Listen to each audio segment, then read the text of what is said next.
voy a presentar a nuestra invitada y a nuestro invitado del día de hoy, que son maestros de lujo. Me da muchísimo gusto a mí siempre que hay generaciones jóvenes asumiendo el cargo de compartir el conocimiento que se aprende. Es muy valioso, muchachos y muchachas. Todos fuimos jóvenes. Hay jóvenes que se nos olvida muy pronto, miren cómo estoy apuntando, que se nos olvida muy pronto que fuimos más jóvenes. Decía el profesor León Portilla, y le gustaba mucho al profesor Enrique Dussel, retomar el planteamiento y decir que tenemos juventud acumulada. Y el día de hoy me da a mí muchísimo gusto que dos profesores jóvenes estén con nosotros, y me voy a permitir presentarles porque, déjenme ver lo malo de la tecnología cuando uno se hace dependiente. El día de hoy nos acompaña la maestra Rebeca Eunice Álvarez Reyes. Ella es licenciada en Relaciones Internacionales por la Universidad Nacional Autónoma de México, nuestra UNAM, la Casa de Estudios, y maestra en Estudios en Asia y África con especialidad en África por el Colegio de México. Sus intereses académicos se centran en los estudios culturales africanos y la enseñanza de la lengua Swahili. Su trabajo aborda relaciones entre música, danza e identidades en distintas regiones del continente africano. O sea, que para el estudio del núcleo ético-mítico, que yo les prometí en una clase de maestría en la UNAM y que nunca cumplí porque no nos dio la vida, no por otra cosa, discutir sobre el tema del núcleo ético-mítico bantú. Pero yo no sabía, como muchas veces no sabemos quiénes son las personas que tenemos enfrente, por eso hay siempre que ir con respeto y reconocimiento al otro, a la otra, porque puede ser una especialista en el tema. Y mientras uno está mascando allí un chicle sobre el tema de la filosofía africana bantú, pues tenemos quien hace no solamente bolas de chicles, sino que también hace bolas de hule, en el sentido maya del término, ¿no? Entonces hay que tener mucho siempre respeto y reconocimiento al interlocutor, a la interlocutora. Y hoy estamos de manteles largos porque tenemos pues una especialista en el tema y un especialista que nos van a compartir. Bueno, Rebe, muchísimas gracias por aceptar, les damos la más cordial bienvenida. Y pues también en esta primer participación, ojo con lo que acabo de decir, sospechómetro, en esta primer participación, quiere decir que va a haber más. Nos acompaña también Eric Eduardo Melo Martínez. Él es licenciado en Trabajo Social por la UNAM y maestrante en Trabajo Social en la unidad de posgrado de la UNAM. Desarrolla una propuesta conceptual sobre el concepto de educación social en la que articula teoría social crítica con el campo disciplinar del trabajo social con crítica, con lo que ustedes y nosotros aquí en la UASM hemos reflexionado lo que significa la crítica. Saber situarse en el lugar del pobre y desde ese lugar hacer el diagnóstico de la patología del Estado, ¿no? Entonces, pues ya no quiero seguir yo con la reseña, Eric, discúlpame porque el tiempo es corto ahorita en la tarde y me gustaría que los aprovecháramos al máximo, que escucháramos su planteamiento. Nosotros sí vamos a ser respetuosos, digo sí porque debemos hacerlo. Tenemos de las 4 a las 6, entonces no nos vamos a extender para que el otro grupo no se sienta presionado de que avanza el tiempo que le corresponde, ¿no? Entonces, Rebe, Eric, bienvenidos a su casa, la UASM. Muchas gracias por compartir con sus compañeras y compañeros universitarios. Ustedes ya van adelante en el noble oficio del aprendizaje universitario y pues bueno, somos oídos atentos a su compartir. Muchas gracias y bienvenida y bienvenido. Los dos funcionan. Bueno, pues muchas gracias por la bienvenida y por la presentación, por la invitación también. Bueno, nosotros el día de hoy queremos compartirles un poco de lo que hemos estado reflexionando a propósito de ciertas prácticas culturales, sociales, simbólicas con las que pudimos interactuar un poquito. Nosotros hicimos un viaje a Tanzania. Ahorita voy a contextualizar un poco, ¿no?, sobre el continente africano, pero en estas sociedades existe algo que se llama canga, que es esto que ven aquí, ¿no? Entonces diríamos como, la canga es simplemente una tela, ¿no? Pero junto con esta tela hay un montón de redes sociales, culturales, que se tejen a propósito de esta canga, ¿no? Entonces, esta es una tela que suelen utilizar las mujeres en Tanzania y en otros países de África del Este, que vamos a ir contando un poco cuál es su origen, por qué se usa y cuál es la importancia de esta tela, ¿no? Entonces... Sí, justo las reflexiones van en torno no tanto, bueno, claro, al objeto en sí mismo y la corporalización de estas redes culturales e históricas, sobre todo, ¿no? Vamos a hablar mucho de lo que es, bueno, el continuo, cuando enunciamos algo es porque estuvo en el pasado y estará en el futuro, ¿no? Entonces, teniendo en consideración estas nociones de ancestralidad, lo que es para ellos el concepto de Mungu, que acá se traduce como Dios, y las diferentes perspectivas que se pueden tener de lo que es un simple objeto, ¿no? Entonces vamos a estar ahondando en eso, también igual vamos a poder compartir en algún momento pues nuestras vivencias, nuestros acercamientos con las personas de allá de Tanzania, y pues espero que les guste. Muchas gracias, profesor, por abrirnos el espacio, y pues es eso. Muchas gracias. Bueno, justo también consideramos importante mencionar que mucho de lo que las personas que nos dedicamos también a hacer trabajo sobre otras latitudes, otras regiones, otros pensamientos, núcleos éticos míticos, sí tenemos una reflexión también muy fuerte en torno a desde qué mirada estamos justo posicionándonos, ¿no? Porque de pronto también cierto tipo de temas es muy fácil de repente decir, es que las reglas morales aquí son de esta naturaleza o tal religión, ¿no? Entonces también en esta presentación queremos hacer un cuestionamiento a ciertos conceptos, ¿no?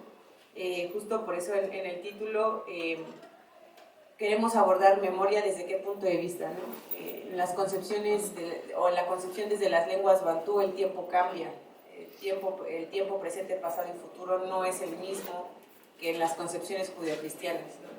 Y eso se ve desde cómo enunciamos, cómo hablamos la lengua suajili, ¿no? El suajili ahorita vamos a hablar. Estas cangas tienen, no sé si alcanzan a ver, pero son unos dichos que están en lengua suajili, ¿no? Entonces, también cuestionar un poco sobre la resistencia femenina, ¿no? ¿Resistencia a qué? ¿Contra quién o con quién? ¿No? Entonces, esas son preguntas que vamos a tener a lo largo de la exposición. Bueno, este es nuestro índice. Sí, bueno, igual como estaba comentando esta Rebe, a grandes rasgos son una tela impresa, son populares en África. De ahorita tenemos otras, igual y ahorita las vamos pasando para que la puedan ver. Normalmente son de algodón, tienen estos estampados. Estos estampados ya, digamos, en masa se hacen a partir del siglo XIX, más o menos, principios del siglo XIX. Y de hecho comienzan a estamparse en Inglaterra, ¿no? Sin embargo, la historia de la prenda ya es mucho anterior, se da desde el comercio en el Océano Índico. Y también, bueno, mencionar que esta aparición de estas telas y la modificación y la alteración, entre comillas, en las que empiezan a meter estos methalis o bien proverbios o parábolas en las telas, son de Zanzíbar. Si bien es cierto que el methali o los refranes o las parábolas no son propias como tal de la comunidad suajili hablante, la práctica de estos methalis sí lo es, ¿no?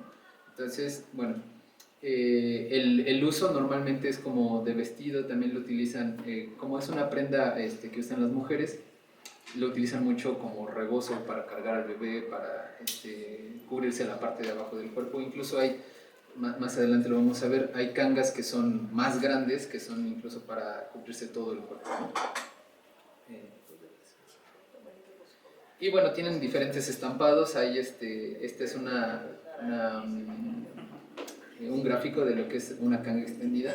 En la parte de afuera, el marco, que se llama pindo, es el borde, la parte de en medio que es maji, nji, perdón.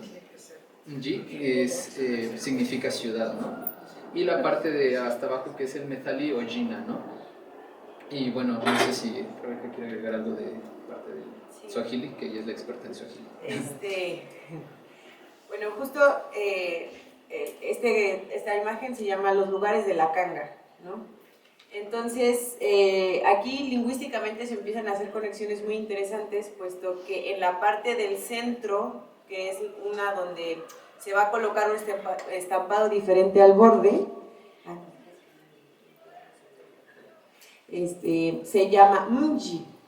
Mji es una palabra suajili que es pueblo o ciudad. Y además, hasta abajo de la ciudad o el pueblo está Jina. Jina en suajili es nombre. Entonces el nombre está en el pueblo, en medio del borde. Desde aquí también podemos ver muchas cosas, ¿no? Sobre las conexiones sociales que va a tener este tipo de tela, ¿no? Las razones y los usos que les dan las mujeres a esta tela, ¿no? Pero bueno, un poco justo Eric hablaba de Zanzíbar, Mombasa, Kenia, Tanzania. ¿Dónde es eso, no? De pronto también mucho de lo que pasa cuando hablamos de África es como es una masa, es un continente que a veces justo por la colonización, ¿no?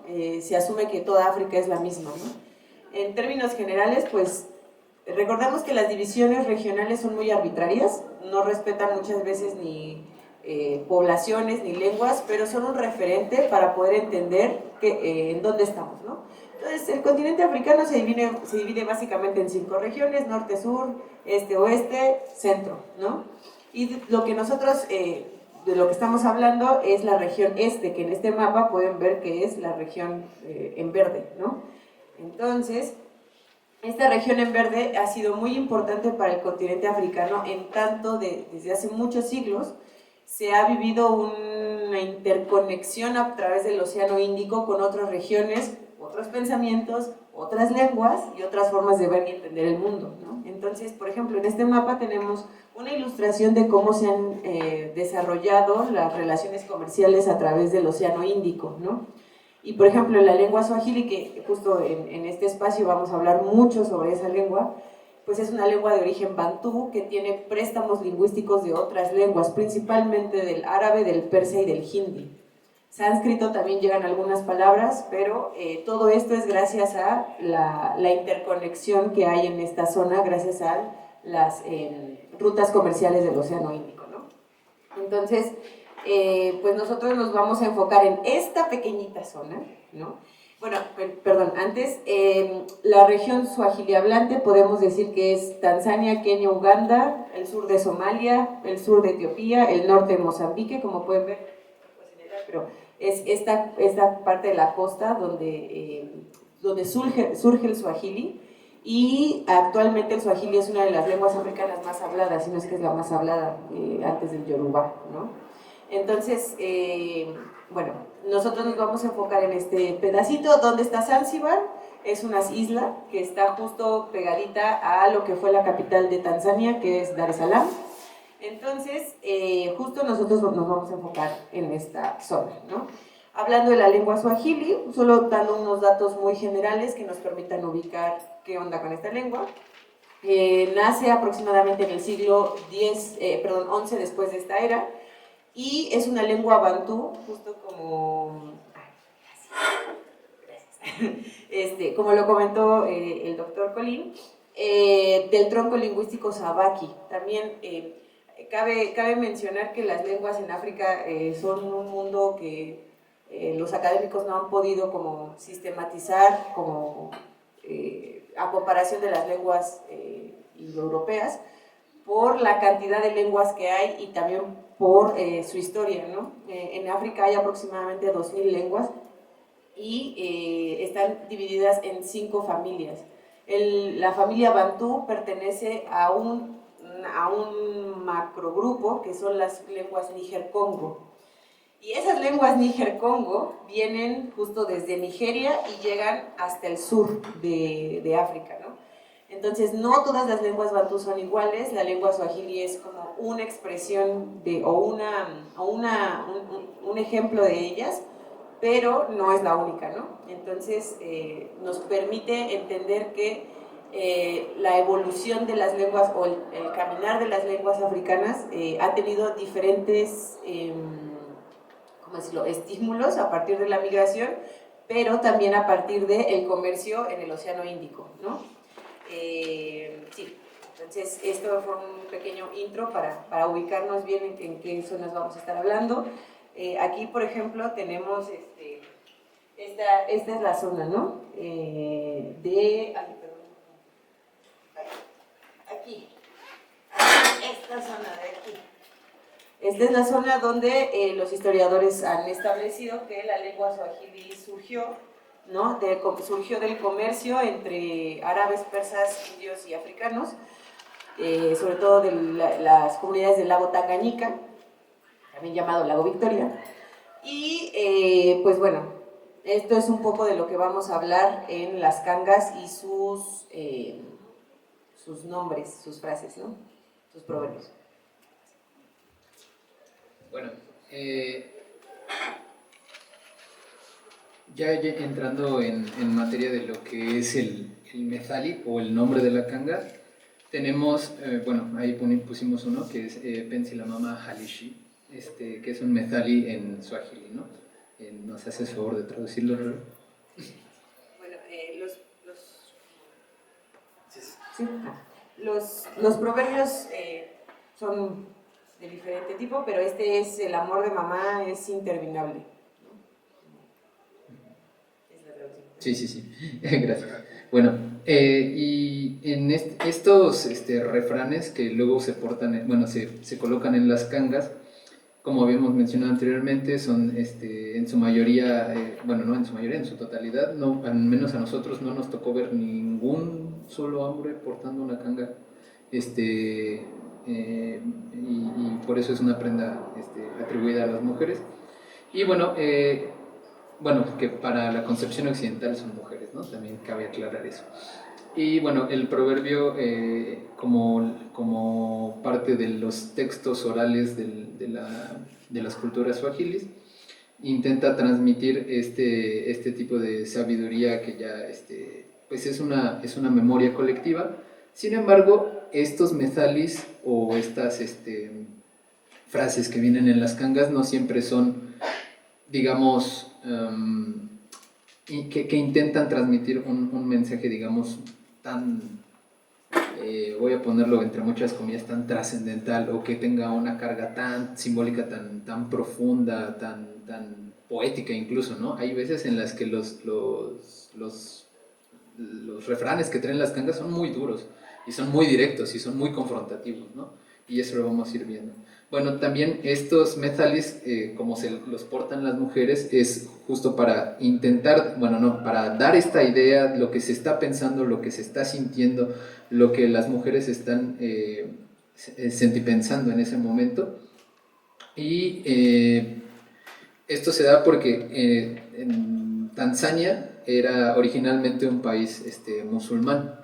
Después entra el cristianismo y se empieza a dar ahí una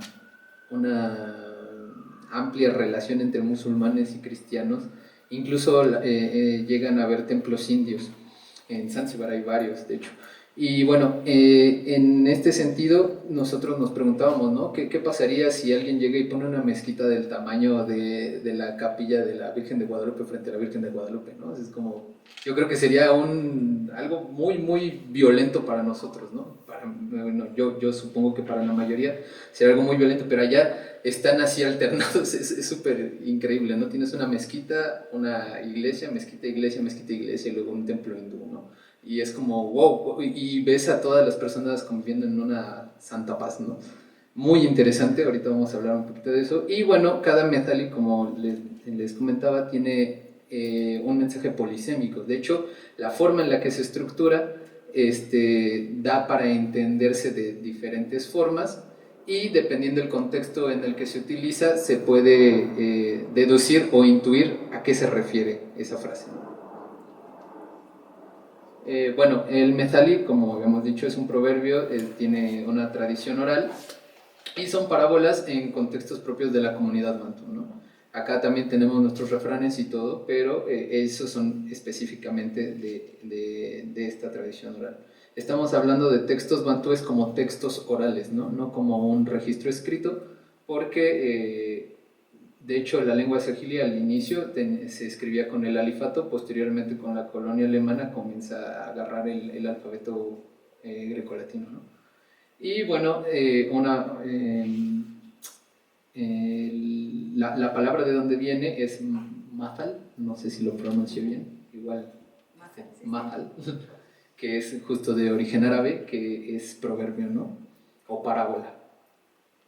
Y bueno, como venían en la imagen pasada, justo luego las ocupan para cargar a niños. Y de hecho es una carga muy interesante, porque hay veces en las que las cangas, como el methali que vimos al inicio, hablan del amor de la mamá, ¿no? O hablan de ese cariño de mi mamá es la mejor, o no hay nada que dure más que el amor de una madre, ¿no? Y justo verlos así, a los niños que están abrazados con ese tipo de methalis, también tiene una presencia muy fuerte, ¿no? Un simbolismo muy fuerte. Bueno, aquí hay unos que son methalis, digamos, en extremo conocidos, muy conocidos en Tanzania, en Kenia, que, por ejemplo, el de la izquierda, que es este de acá, esta imagen, de hecho, son las que venden junto con las cangas. O sea, son mujeres que las fotografían y las ponen así como portada en las telas. Es muy interesante, son muy bonitas, la verdad. Y este methali de Penenia Panengia significa donde hay intención, hay camino, ¿no? En este de acá, en Lima Haikutani, Lakini Binadamu Juputana. Es como las montañas no se encuentran, pero las personas sí, ¿no? Entonces habla mucho de esta, pues, de esta corporalidad, ¿no? De esta necesidad de estar en constante movimiento, y de la idea de que nunca se despide uno de las personas del todo, dado que la vida es cíclica, ¿no? En algún momento se vuelven a encontrar. Bueno, también esta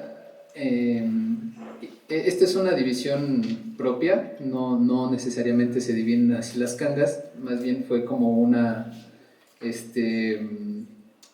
categorización que hice ahora de que estuvimos allá. Hay como 4 grandes grupos. Uno que son como estos methalis con un poquito más de significado, y que muchos tienen en la cotidianidad. Hay otros que son en el que tienen muy presente el concepto de Dios, que al rato vamos a hablar de eso, y de la familia, ¿no? Que van muy conectados. Esta de acá arriba habla de Dios nos da luz y bendiciones, ¿no? Así como se tiene muy presente la figura de la madre, la figura de Dios también está muy presente, muy presente en todas. Y también recordando que es un atuendo que en su mayoría portan mujeres, y no solo mujeres, sino madres, porque las mujeres jóvenes casi no las tienen, y las que tienen son específicamente las que hablan de la mamá, ¿no? Y aquí en la de abajo, que es Mama Nababani Dahab, que es justo esta idea de la familia. Esa es una categoría muy grande en donde entran muchísimas cangas. Se habla incluso de la crianza, de no le pegues al niño, mejor pégale un tambor, donde hablan incluso ¿cómo decirte? No entenderás a tu madre hasta que tú tengas tus propios hijos, ¿no? Y cosas así como muy fuertes y muy propias de esta cultura como maternal, ¿no? Digámoslo de esta forma. Ese es otro subgrupo. Luego hay estos en las que sí ya tienen una intención más de decir algo que yo estoy sintiendo como individuo, entre muchas comillas, en el que, por ejemplo, ya se rompe el borde de lo que es socialmente conocido, socialmente aceptado como estos methalis, digámoslo entre muchas comillas, genéricos o de conocimiento popular, con lo que experimenta cada mujer, ¿no? El primero, en el que habla de si solo tú lo sabes, no puedes estar orgulloso, ¿no?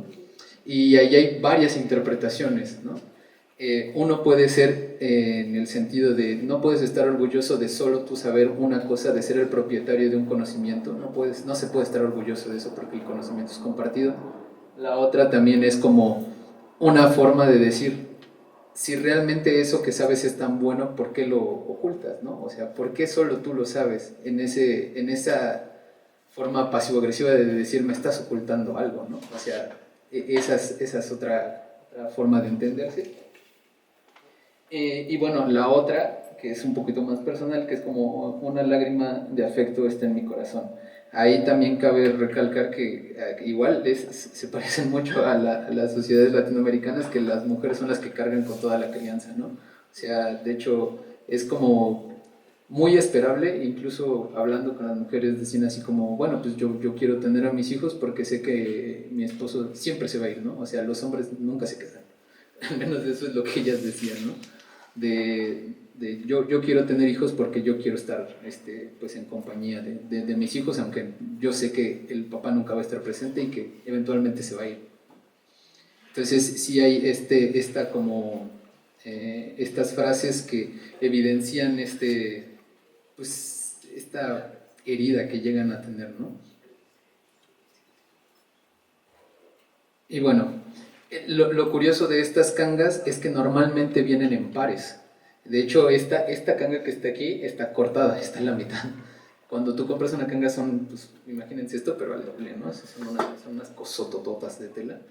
Y justo en esta idea de que son las mujeres quienes lo portan, también se dice que se hacen en pares por si en algún momento una mujer ve a alguien que necesita tanto de o el metal y el consejo o esa idea de sentir que alguien se está preocupando por ellas tanto como el uso material del objeto, las venden en pares, es como siempre cargas una canga extra, ¿no?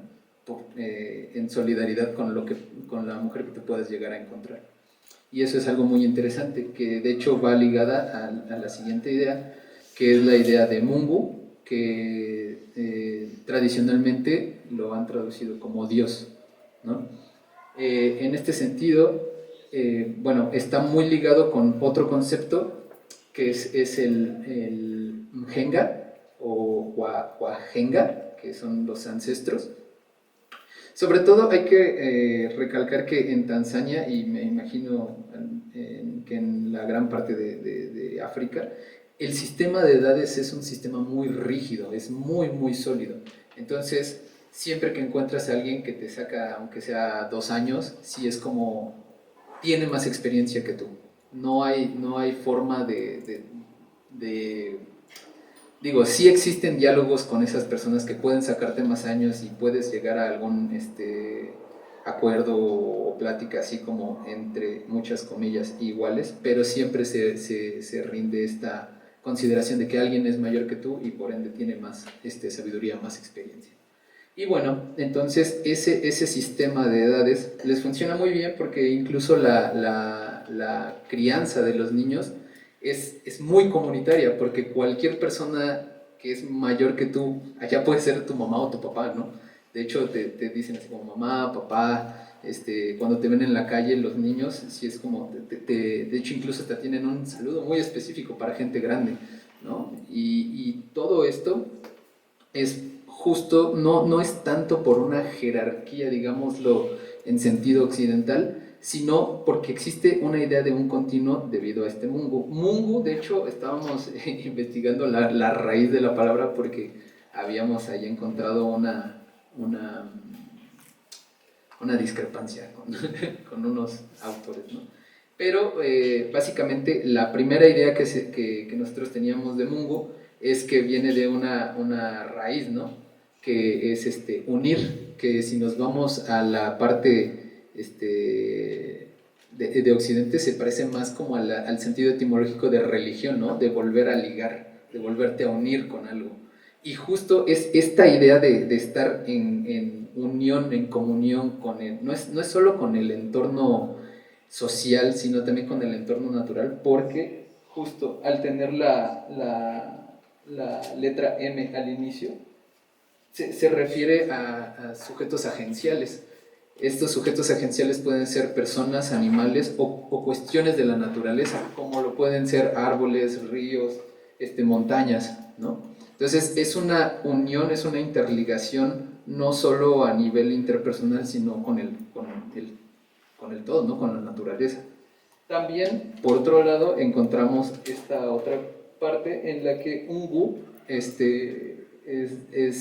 revisado en un análisis como de lingüística comparativa, en la cual esa raíz está en varias lenguas de origen bantú y que se le atribuye a la fuerza, ¿no? Que es un poquito más cercano a la idea de la omnipotencia de un Dios, ¿no? De algo que todo puede, o como el principio creador, digamos, también de esta forma.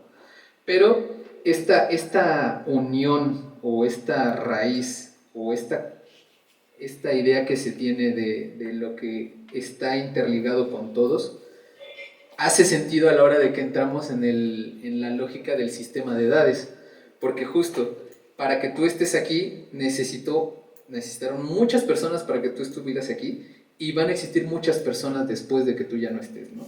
Esta continuidad o este continuo es lo que nosotros entendemos, que ellos no se pelean por ver si es Alá o si es Dios o si es Jesucristo, no, es como ese principio lo que ellos mantienen independientemente de la religión que escogen. De hecho es muy curioso porque normalmente cuando te conocen te dicen, ¿estás casado? ¿Tienes hijos? Y si eres musulmán o cristiano, ¿no? Creo que son las preguntas base para entrar en una conversación casual.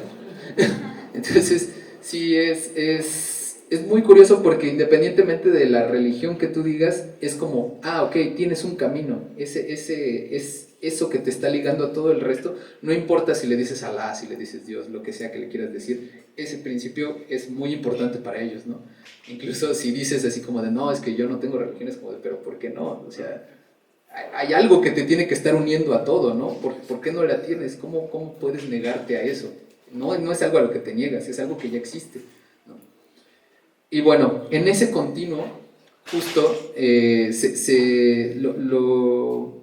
lo metemos en esto de las cangas, porque justo en el momento en el que tú otorgas la canga, no estás, cuando tú compras una canga no estás comprando algo solo para ti, es algo que va a continuar. De hecho hay cangas que incluso se heredan, ¿no? Se le pasan de madre a hija, y aparte de eso, el hecho de poder tener siempre otra canga, otro pedazo de tela, otro metal y eso, en el continuo del compartir, es muy importante en este simbolismo completo de lo que es la canga.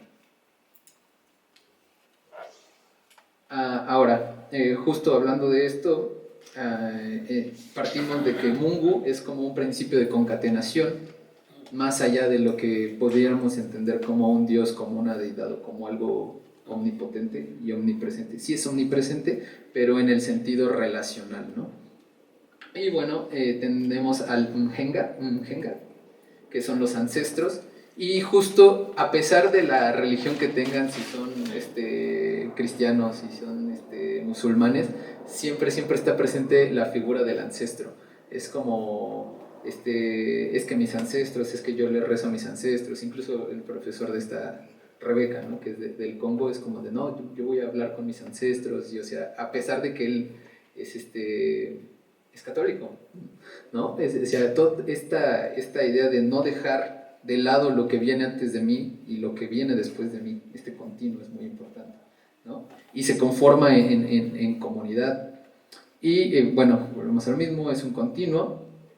Y la canga es una materialización de ese continuo en una prenda, y específicamente en las mujeres que son las que pueden soportar ese continuo, ¿no? Que son las que generan el continuo a nivel material. Entonces es muy, muy fuerte esta parte. Bueno, justo todos estos elementos nos ayudan a visualizar qué es lo que está pasando con las cangas. Pero las dinámicas sociales a veces no son tan...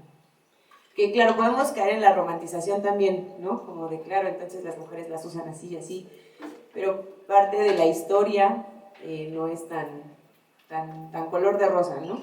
Y también en esta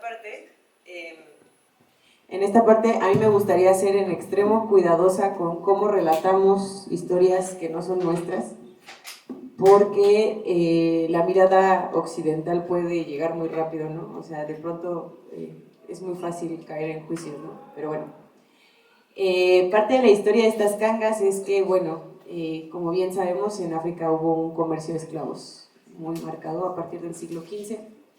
Empieza en África Occidental, Nigeria, Benín, Togo, pero al poco tiempo llega a otras regiones de África. Siglos antes también los árabes ya habían iniciado un proceso de esclavitud de los pueblos africanos. No fue sistematizado de la manera en que los europeos lo hicieron, pero la esclavitud en Tanzania o en la región de África del Este materialmente se terminó hace menos de un siglo. O sea, estamos hablando de principios del siglo XX, ¿no?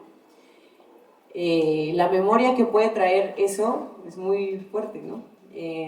Entonces, estas cangas son parte de la expresión de somos libres. ¿Por qué? Porque en los tiempos de esclavitud a las mujeres no se les permitía usar colores. Si una mujer era esclava, no podía usar telas de colores como marca de esclavitud, ¿no? Entonces, de por sí el continente africano tiene una historia bastante rica en telas, ¿no? En producción de telas, no solamente en África del Este, tenemos las famosísimas wax también de la parte occidental, en el sur tienen sus propias telas, pero bueno, a partir de que se termina la esclavitud, no solamente en términos legales, sino en términos materiales, las mujeres empiezan a desarrollar un mercado de telas en las que ellas pueden expresar que no son esclavas. Entonces, esto se junta con otro factor sociocultural, que es que en muchas comunidades musulmanas, cristianas, las mujeres son, ¿cómo decirlo?, se ven limitadas en la expresión de sus emociones a nivel verbal, ¿no? Un hombre puede llegar a expresar su enojo, su ira, su tristeza, a lo mejor tristeza no tanto, pero pueden expresar su enojo, su incomodidad a nivel verbal, pero una mujer no lo puede hacer porque es mal visto, ¿no? Entonces, ¿qué estrategia se desarrolló para poder hablar de lo que siento? Las cangas. Entonces, si un día yo me enojé con mi mamá porque mi mamá me dijo algo, entonces yo no puedo llegar a decirle, oye, esto no se hace, me hiciste sentir mal. Entonces, ¿qué hago? Escojo una canga que traiga un mezali que más o menos represente lo que quiero decir, me lo pongo y me paseo enfrente de ella, ¿no? ¿Qué pasa si yo me enojo con mi marido? Hay cangas muy fuertes también en relación con la relación con el marido, ¿no? Y entonces hay una que decía, por favor no atormentes a mi corazón. Esto cuando se dan cuenta que están empezando a salir con alguien más, ¿no? O que tienen otra familia. Entonces, hay todo un mercado, hay toda una serie de interacciones simbólicas con las cangas en el momento en que una mujer dice, no puedo hablar de manera verbal, pero puedo hablar de manera corporal, visual y simbólica, ¿no? Entonces, por ejemplo, hay toda una serie también de criterios para decir quién tiene la mejor canga. Y entonces es qué tipo de tela trae, qué colores tiene, en dónde fue impresa, porque además la industria no se reduce a África del Este, estas cangas se pueden imprimir en India, en Swahili, pero regresan a la zona, ¿no? Entonces es todo un mundo muy interesante, pero que si nos vamos a las raíces también emocionales, a veces no es tan lleno de flores, o no sé cómo decirlo, como no todo es romántico, ¿no? Entonces, justo en este tipo de presentación nos gustaría hacer un análisis crítico de lo que sucede con estas cangas, y también siendo muy honestos que pues, nuestra mirada, pues sí, occidental a veces nos puede llegar nos puede llevar a pensar como, es que las mujeres no son libres. yo no creo eso, ¿no? Entonces, más bien, justo vamos a argumentar qué es lo que está pasando acá, a nivel lingüístico, a nivel social, a nivel cultural, ¿no? Entonces, teniendo en cuenta como este contexto en el cual las mujeres eligen este tipo de materialidad para poder decir cómo me siento, qué es lo que está pasando o quiero darle un mensaje a alguien más, pues el cuerpo se vuelve mediador, ¿no? Entonces, no nada más es una cuestión de que pues escribo un mensaje en la pared, sino que me lo tengo que poner y mi propio cuerpo tiene que ir a donde está esa persona para que lo lea, ¿no?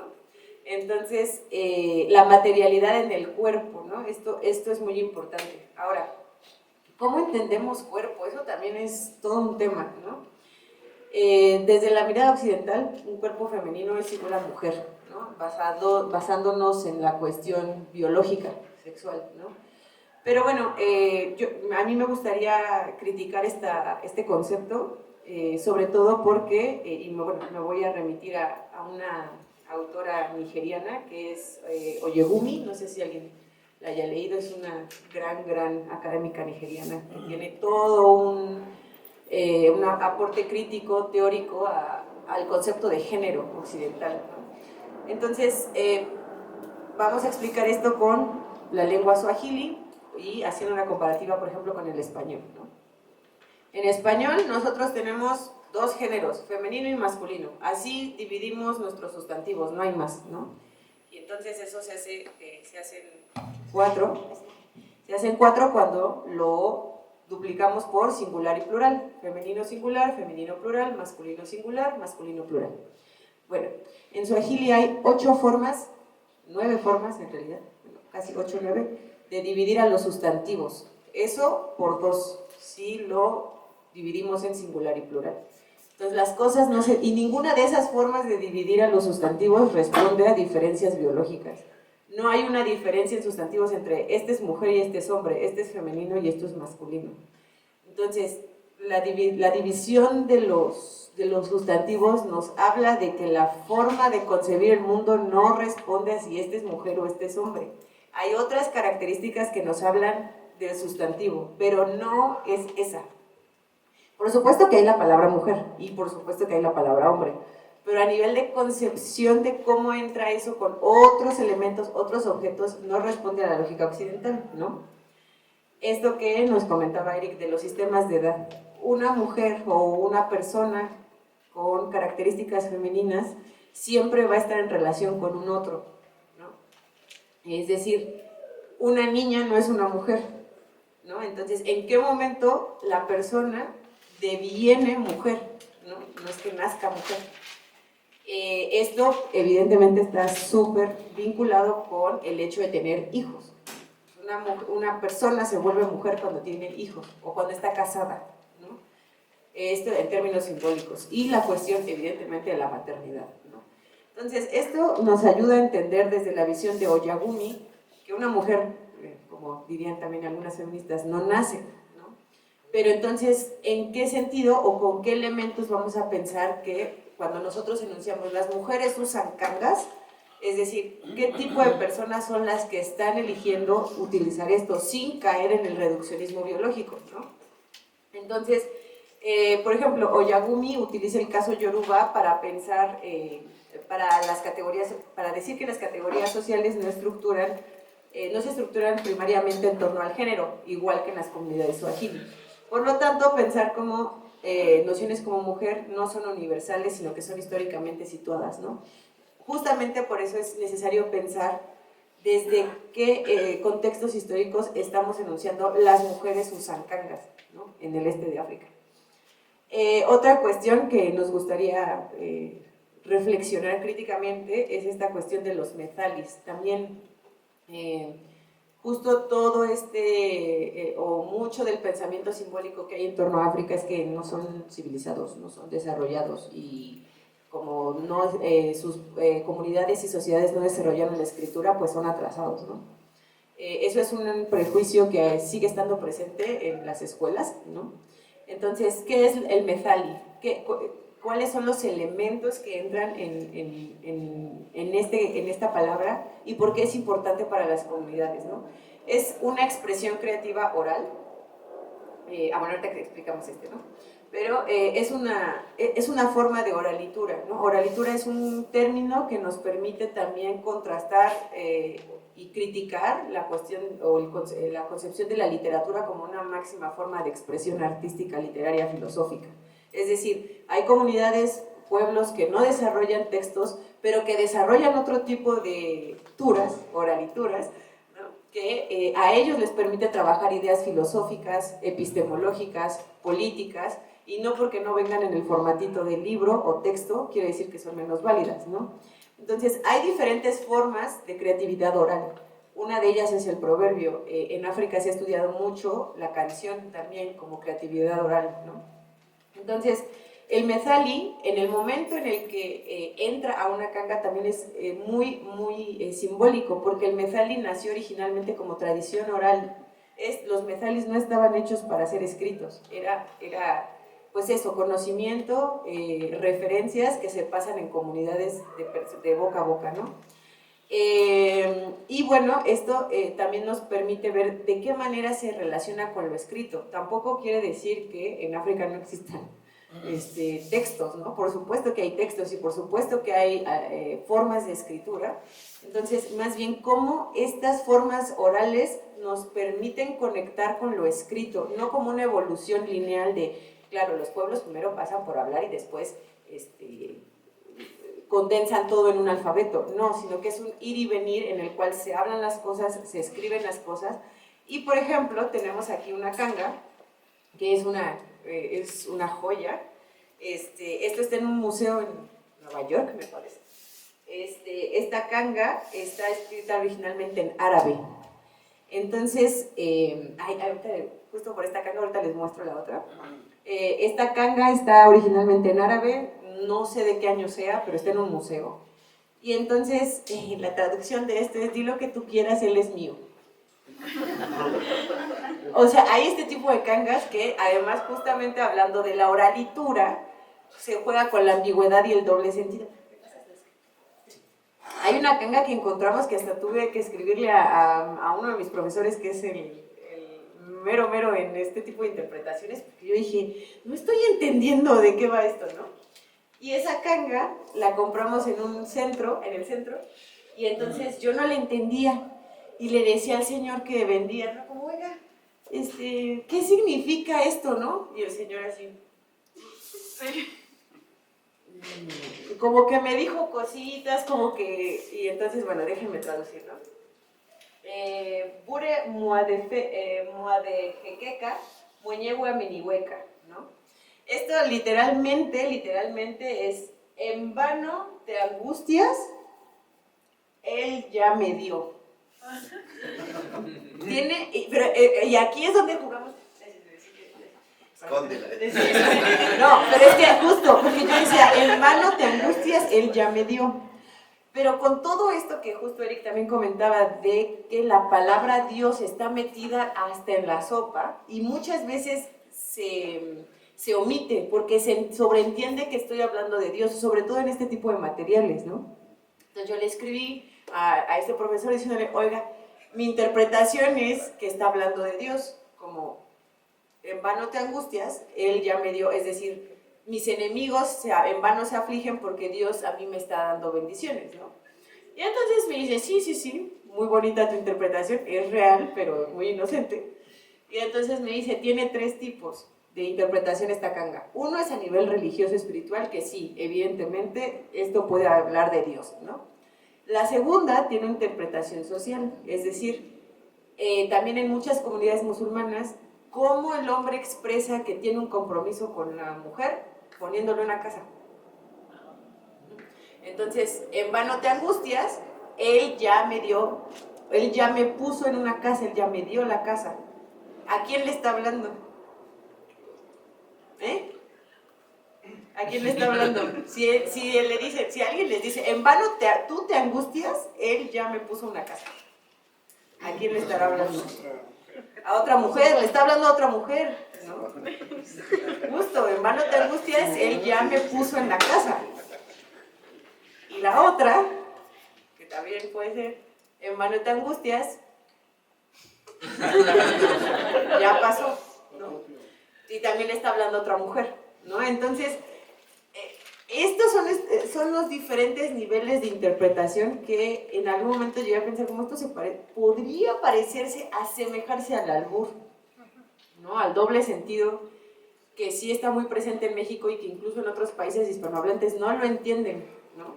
Entonces, este Methali es una prueba, o es más bien una muestra de cómo el lenguaje puede ir cambiando de acuerdo a las necesidades emocionales, económicas, políticas de un grupo específico, en este caso de mujeres, ¿no? Y bueno, solo para terminar, no sé cómo llevaríamos de tiempo. Adelante, vamos. Así.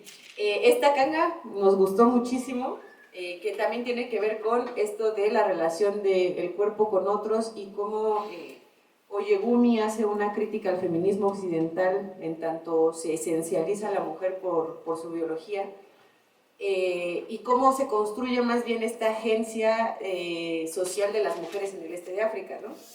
Entonces, este Methali es Nimechagua Moñehue, ¿no? Y esto puede tener doble significado, que también lingüísticamente es muy interesante. Esto significa me escogí yo misma, o yo me escogí a mí, ¿no? Como, pues me doy prioridad a mí misma, ¿no? Pero también podría significar en otro contexto, lo escogí yo misma, como, pues sí, o sea, puedo estar teniendo problemas con mi esposo y entonces, pues ni modo, lo escogí yo, o yo escogí el trabajo, pues sí, o sea, y es parte de asumir una responsabilidad de agencia, ¿no? Puede ser desde la parte romántica, como me escojo a mí misma, me priorizo a mí misma, o yo lo decidí y ni modo, así es, ¿no? Entonces, sí. Bueno, les presento estos textos porque son muy buenos, si a alguien le interesa meterse en estas cuestiones de estudios africanos, sobre reflexiones sobre la literatura y la oralitura y las críticas a ciertos conceptos occidentales, ¿no? Bueno, esta es la canga en árabe, ¿no? Que también, justo, di lo que quieras, él es mío. Y bueno, las reflexiones sobre la lengua escrita, ¿no? Que no dependen de un sistema de escritura en específico. También recordar que el suajili tiene una fuerte influencia árabe. Se empezó a escribir con alifato, pero no escribían árabe, escribían suajili con alifato. Es decir, alguien que habla árabe y escribe con alifato no podría entender. Es como nosotros leyendo alemán con el grecolatino, ¿no? Pues entendemos las letras, no entendemos las palabras. Entonces, no es una escritura, no es la canga, sus yinas, su nombre no depende del sistema de escritura, sino de la lengua, o sea, está enraizado en la lengua suajili. Son prácticas discursivas adaptables, también hay methalis muy grandes, y la lengua suajili es una lengua de carácter aglutinante. ¿Qué significa? Que nosotros podemos tener varias palabras para enunciar cierto tipo de cosas, preposiciones, verbos, tiempos, etc. La lengua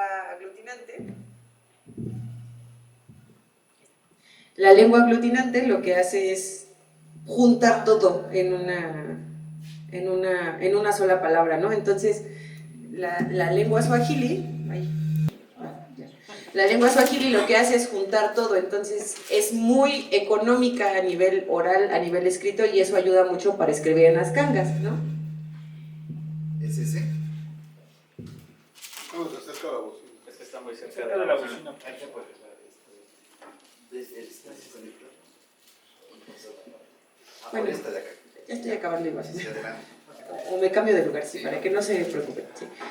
Bueno, en fin, estas son algunas reflexiones en torno a cómo se relaciona lo escrito y lo oral, y ya, no sé si te quieres... bueno, sí. Bueno, entonces justamente la ponencia la titulamos Memoria, también para cuestionar memoria en qué términos, ¿no? Cómo expresamos el presente, el pasado y el futuro en nuestras relaciones sociales, ¿no? Esto que Eric nos hablaba del continuo. Normalmente en nuestras lenguas occidentales, ¿no? En español, el tiempo está atrás, el presente está aquí o abajo y el futuro está adelante, ¿no? Y en las lenguas bantú lo que pasa es que el pasado está enfrente, porque es lo único que puedes ver. Tú no sabes qué va a pasar en el futuro, tú sabes lo que pasó, no lo que pasará. Entonces se concibe que el pasado está enfrente, ¿no? Y bueno, igual esta pregunta de resistencias femeninas es como resistirnos a qué, ¿no? Tratando un poco de no caer en estas críticas que a veces pueden ser muy esencialistas respecto a las mujeres, ¿no? Y pues ya, creo que era todo. No sé si tú quieres decir algo para cerrar. No, creo que Sería todo. Pues vamos a darles un aplauso por este compartir a los compañeros, a la maestra Rebe, al licenciado Eric. Me gustaría